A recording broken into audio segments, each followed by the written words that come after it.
An estimated 2 billion people, or 1/3 of the world's population, are infected with the bacteria that cause tuberculosis. One reason so many people are infected with TB is that it's spread through the air from one person to another. When someone with TB disease of the lungs or throat coughs or sneezes, the bacteria are expelled into the air. If people nearby breathe in these bacteria, they can become infected, and usually the infection remains latent. In latent TB infection, the bacteria are made inactive by the body's immune system. The bacteria can remain inactive for many years, perhaps for life. Most people who become infected with TB don't get active TB disease. However, an infected person remains at risk of developing active TB disease at any time. The bacteria can become active and multiply, especially if the immune system becomes impaired. The bad news is, approximately 2 million people in the world die each year from active TB disease. The good news is, people who have latent TB infection can get treatment that will prevent the development of active TB disease. As a healthcare worker, you play an important role in controlling TB. Your knowledge and skills are valuable in accurately identifying people who have TB infection. In this video, you'll learn how to test for TB infection by administering and reading the Mantoux tuberculin skin test. The Mantoux tuberculin skin test should always be placed and read by a designated trained healthcare worker.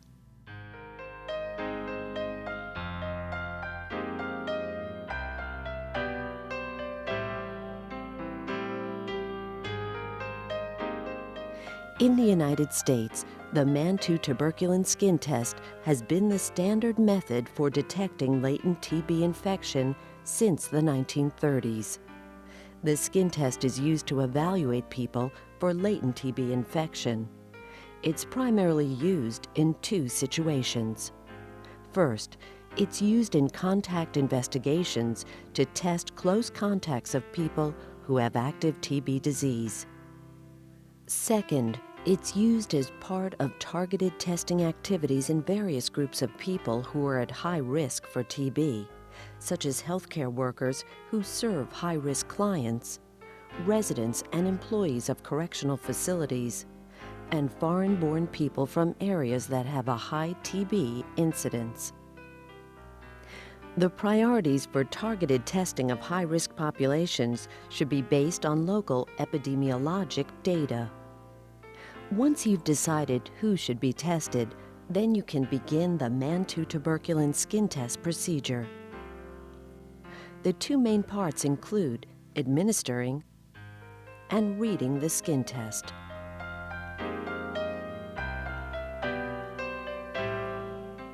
This part of the procedure includes preparation steps, injection steps, and final steps. The preparation steps include collecting supplies, providing patient education, washing your hands, locating and cleaning the injection site, and preparing the syringe. When preparing to administer the Mantoux tuberculin skin test, make sure that the area for administering the test has a firm, well-lit surface and that equipment and supplies are ready. Supplies should include a vial of tuberculin, a single-dose disposable tuberculin syringe, a ruler with millimeter measurements, 2x2 gauze pads or cotton balls, alcohol swabs, a puncture-resistant sharps disposal container, record-keeping forms for the patient and provider, and a pen. Tubersol and Aplasol are the two commercially available tuberculin products. The multi-dose vials contain tuberculin for either 10 or 50 tests. The tuberculin is administered using a single-dose disposable tuberculin syringe that has a 1/4 to 1/2 inch 27-gauge needle with a short bevel. In the United States, the Mantoux tuberculin skin test consists of an intradermal injection of exactly 1/10 of a milliliter, which contains 5 tuberculin units. Syringe and needle technologies continue to evolve to help prevent needle stick injuries. Institutional policy should determine which skin test device has been evaluated and approved for use by your facility. Look at the vial label to make sure the vial contains the tuberculin that you want to use, including the tuberculin unit strength. The label should indicate the expiration date. If it's been open more than 30 days or the expiration date has passed, the vial should be thrown away and a new vial used. When you open a new vial, write the date and your initials on the label to indicate when the vial was opened and who opened it. To avoid reducing the potency of the tuberculin, store it inside a refrigerator so that it remains between 35 to 46 degrees Fahrenheit or between 2 to 8 degrees centigrade. Also, store and transport the tuberculin in the dark as much as possible and avoid exposure to light. In certain settings, such as when you're in the field, you may need to use another type of cooling container to control the temperature and protect from light. After collecting supplies, the next step is patient education. You should sit so that you are both comfortable and facing each other. Discuss why the skin test is given, what is involved in the procedure, and when the patient should return for the test to be read. Explain that 48 to 72 hours after the test is administered, the patient must return to have the induration measured and evaluated. Make an appointment for the patient to return. If a patient can't return within the 48 to 72-hour time period, do not administer the test. Instead, schedule another time that allows the patient to come for both the test and the return appointment. It's also important to encourage the patient to ask questions and talk about any anxieties he or she may have about the test. That way you can answer any questions and ease any fears the patient may have. Consult local practice to find out how best to document informed consent in your setting. After providing patient education, you should wash your hands using an appropriate hand washing technique before administering the test or any other procedure involving patient contact. In certain field settings, it may be necessary to use other hand hygiene techniques. On a firm, well-lit surface, expose the patient's arm and slightly flex it at the elbow. The injection should be placed on the palm side-up surface of the forearm, about 2 to 4 inches below the elbow.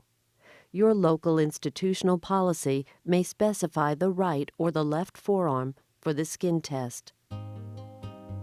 The area selected should be free of any barriers to placing and reading the skin test, such as muscle margins, heavy hair, veins, sores, or scars. If the patient has any of these at the site, then you should use the other arm or the standard alternative site selected by your institution. After choosing the injection site, clean the area with an alcohol swab by circling from the center of the site outward. Allow the site to dry completely before the injection. Because some of the tuberculin solution can adhere to the inside of the plastic syringe, the skin test should be given as soon as possible after the syringe is filled. Always follow your institution's standard precautions for infection control. Wipe the top of the vial with a new alcohol swab before drawing up the tuberculin solution. Pick up the syringe. And be sure to fasten the needle tightly on the syringe by holding the cap and twisting it onto the tip of the syringe. Next, remove the needle cap. The needle bevel should be perpendicular to the flange of the syringe. If necessary, turn and tighten the needle to line up the bevel correctly with the flange. Place the vial on a flat surface. Hold the vial between the thumb and fingers, and insert the needle through the neoprene stopper. Invert the vial while keeping a firm hold on the syringe and plunger. The tip of the needle should be below the fluid level in the vial. Pull back on the plunger and draw out slightly more than the 1/10 of a milliliter needed for the test. Remove the needle from the vial. Hold the syringe in an upright position, then draw back slightly on the plunger. Tap the syringe lightly to break up air bubbles, then push forward. Expel all air and excess fluid from the syringe and needle, leaving exactly 1/10 of a milliliter of tuberculin solution in the syringe. The second step in administering the Mantoux tuberculin skin test is injection. You will inject the tuberculin, discard the needle and syringe, check that the skin test was administered properly, and repeat the test if needed. Stretch taut the selected area of skin between the thumb and forefinger. This provides a surface that is easier for the needle to penetrate. With the needle bevel facing up and the syringe flange parallel to the forearm, hold the syringe between your thumb and forefinger. The Mantoux tuberculin skin test is an intradermal injection. With the needle bevel against the patient's skin, insert it slowly at a 5 to 15 degree angle. The 5 to 15 degree angle is very important because this layer of skin is very thin. For an intradermal injection, the needle bevel is advanced through the epidermis, the superficial layer of skin, approximately 3 millimeters so that the entire bevel is covered and lies just under the skin. The injection will produce inadequate results if the needle angle is too deep or too shallow. When the needle is inserted at the correct angle, you can see the bevel of the needle just below the skin surface. Next, release the stretched skin and hold the syringe in place on the forearm. Grip the flange of the syringe between your first and middle fingers. Use your thumb to press on the plunger. Now, slowly inject the tuberculin solution. You should feel fairly firm resistance as the tuberculin enters the skin. A tense pale wheal that's 6 to 10 millimeters in diameter appears over the needle bevel. Remove the needle without pressing or massaging the area. Next, discard the used syringe immediately in the designated puncture-resistant container. If you're using a safety needle, engage the safety needle mechanism before discarding. To prevent needle stick injuries, used needles should not be recapped, purposely bent or broken, removed from disposable syringes, or otherwise manipulated by hand. It's not unusual for a drop of blood to appear at the injection site, even when the needle is inserted properly. Should this happen, lightly blot the blood away with a 2x2 gauze pad or cotton ball. Do not cover the site with an adhesive bandage because the adhesive could cause irritation and interfere with the test. Properly dispose of the contaminated gauze pad. To determine if the skin test was administered properly, use the millimeter ruler to immediately measure the wheal at its maximum size. The wheal should be at least 6 millimeters in diameter. If the wheal is less than 6 millimeters in diameter, then the test should be administered again. The needle bevel may have been inserted too deeply or an inadequate dose administered. If leakage occurs at the insertion site, the needle bevel may not have been inserted far enough for the bevel to be covered by the skin. If the tuberculin test must be repeated, use another site at least 2 inches or 50 millimeters from the original site, or use the standard alternate placement site. You will need to indicate this alternate site when you fill out the record-keeping forms. The final step in administering the Mantoux tuberculin skin test includes washing your hands, recording information, reminding the patient about the return visit, providing patient education, and returning the vial to the refrigerator. In this step, immediately and thoroughly wash your hands. This step also includes recording information on the patient's chart and other record-keeping forms. Write the date and the time the test was administered, the name and manufacturer of the injected solution, the lot number, the tuberculin dose administered, the expiration date, the forearm or alternative site in which the injection was given, the site location if you repeat the test, the name of the person who administered the test, and the reason for giving the skin test. Since it's important for the patient to return within 48 to 72 hours to have the test result read, always remind the patient to return. Giving the patient a card with information on care of the site and the date for the return appointment may help serve as a reminder. Explain that mild itching, swelling, or irritation may occur, and that these are normal reactions that do not require any treatment. These types of reactions usually go away within a week. Explain how to care for the injection site after the test. Tell the patient to avoid scratching the site, keep the site clean and dry, and avoid putting creams, lotions, or adhesive bandages on it. Also mention that getting the site wet with water is not harmful, but the site should not be wiped or scrubbed. Finally, return the tuberculin vial to the refrigerator or other cooling container if you're in the field.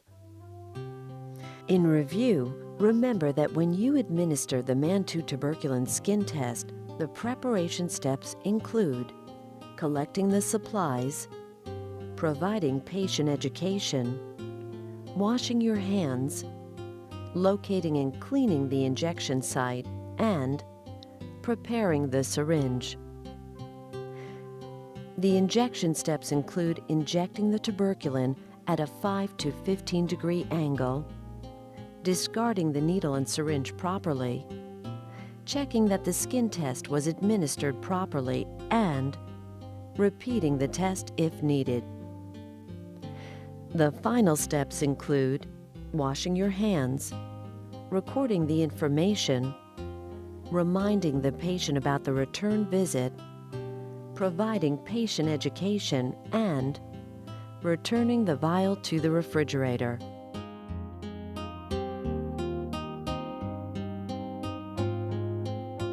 The last part of the procedure is to read the Mantoux tuberculin skin test. The method demonstrated in this videotape is based on the palpation method. The steps include collecting supplies, inspecting the site, palpating, marking, and measuring the induration, and recording the measurement.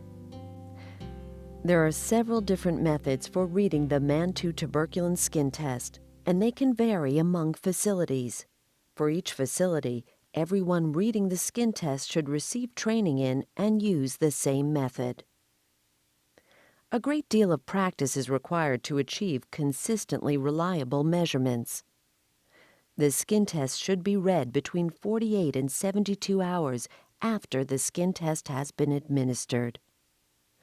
A patient who doesn't return within 72 hours will probably need to be rescheduled for another skin test. To begin, collect the following supplies: a small plastic flexible ruler marked in millimeters to measure the test, a pen to mark the edges of the induration, and an alcohol pad to clean off the pen marks. You'll need the patient's record or other appropriate forms for documenting the measurement results. Also, have culturally appropriate patient education materials available for the patient to reinforce information that is explained to the patient, help answer questions, and provide information on follow-up evaluation.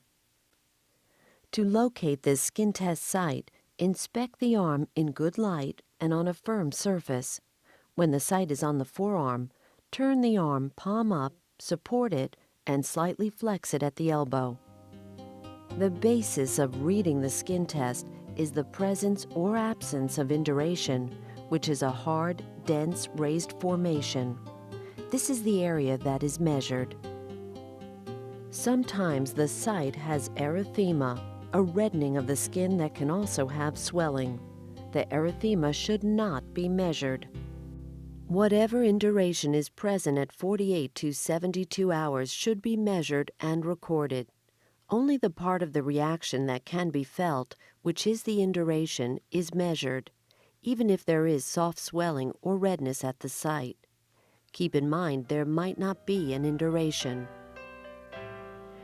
Reactions to the tuberculin tests at the injection site can range from no induration to a large, well-defined induration.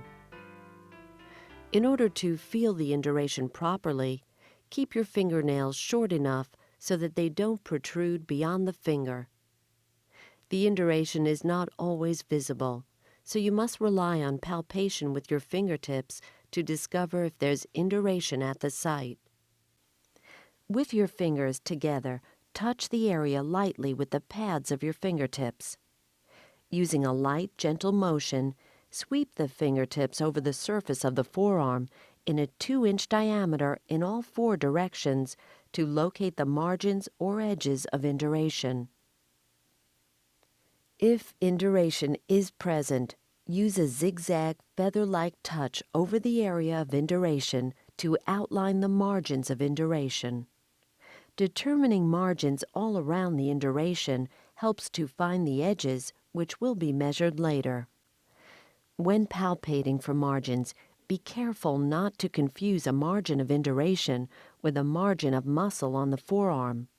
To check this, raise the patient's arm to a 45-degree angle and palpate again. You should still be able to palpate the margins of induration. The diameter of the induration is measured across the forearm from the thumb side of the arm to the little finger side of the arm, or vice versa. To mark the edges of the induration, hold your palm over the injection site with your fingertips at the outer edge of the patient's forearm. Without lifting, move the fingertips from the outer edge of the forearm towards the induration.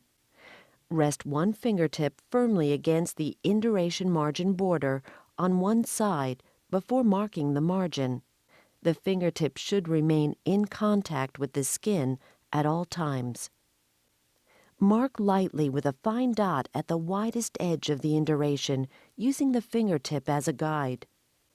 Repeat the procedure from the other side of the patient's forearm and place the second mark on the margin of induration.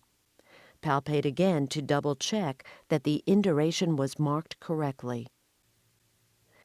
If the margin is not equally clear all the way around the induration, it's still necessary to mark the margins on each side of the induration. Palpate around the induration from the easily felt margin to the not so easily felt margin. If the margins of induration are irregular, mark and measure the longest diameter across the forearm.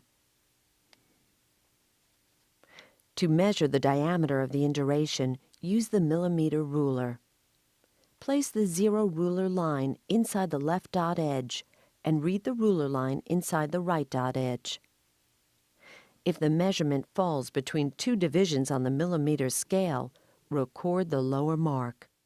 The induration shown here measures 10 millimeters. Reactions to the skin test will vary. For example, this is a very large reaction with blistering, swelling, and redness.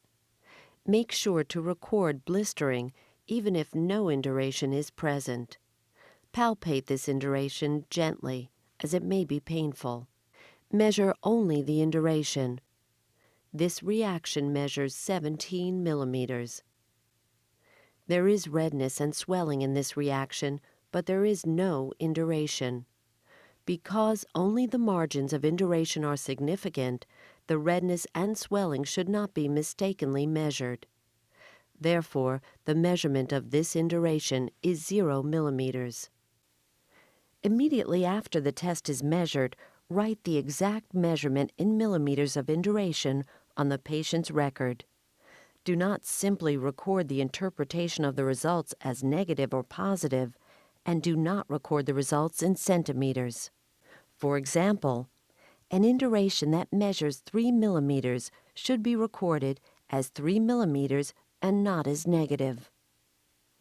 Additional information should include the date and time the test was read, the name and signature of the person who read the skin test, and the presence or absence of adverse effects.